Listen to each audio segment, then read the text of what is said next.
ISS Transit of Venus, presented by Science at NASA. In 1768, when James Cook sailed out of Plymouth Harbor to observe the transit of Venus in Tahiti, the trip was tantamount to a voyage through space.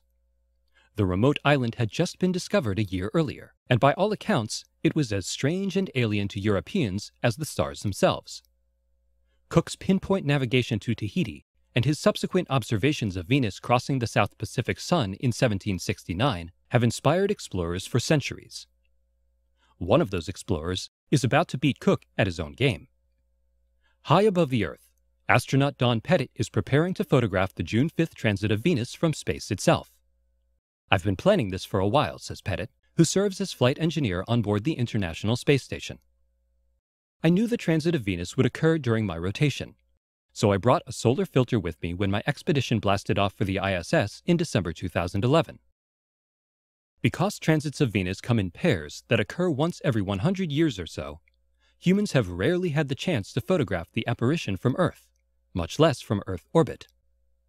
The Expedition 31 crew will be the first men in history to see a Venus transit from space, and Pettit will be the first to photograph one," says Mario Runco Jr. of the Johnson Space Center. Runco, an astronaut himself who flew aboard 3 shuttle missions, is an expert in the optics of spacecraft windows. Along with his wife Susan Runco, who is the coordinator for astronaut photography at JSC, Mario is helping Pettit gather the best possible images of the transit. Pettit will be pointing his camera through the side windows of the space station's cupola, an ESA-built observatory module that provides a wide-angle view of Earth and the cosmos. Its 7 windows are used by the crew to operate the station's robotic arm, coordinate space dockings, and take science-grade photos of the Earth and sky. It's also a favorite hangout for off-duty astronauts who find the view exhilarating. For this transit, Don will be removing the non-optical quality internal protective window panes known as scratch panes, which really make crisp, sharp, and clear images impossible, says Runco. This is a huge plus when it comes to details that will be seen in the imagery of the sun. Pettit describes the camera system. "I'll be using a high-end Nikon D2XS camera and a 1200mm lens with a full aperture white light solar filter. Even with this great camera system, the images would be quite soft if the scratch panes were not removed," notes Runco. "This is only the 3rd time that we will be shooting through the cupola's optical quality windows. I am hoping this becomes routine in the future."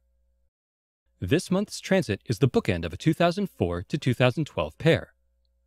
Astronauts were on board the ISS in 2004, but they did not see the transit mainly because they did not have solar filters on board. Tiny Venus covers a small fraction of the solar disk, so the sun is still painfully bright to the human eye even at mid-transit. Pettit's foresight to bring a solar filter with him makes all the difference. How would Cook feel about all this? "I don't think James Cook would be too envious," says Runco. "After all, he did get an all-expense-paid trip to Tahiti out of the deal." Don's photos will be rapidly posted to the web during the transit. For links to the historic webcast, which begins on June 5th at approximately 3 p.m. Pacific Daylight Time, tune in to science.nasa.gov.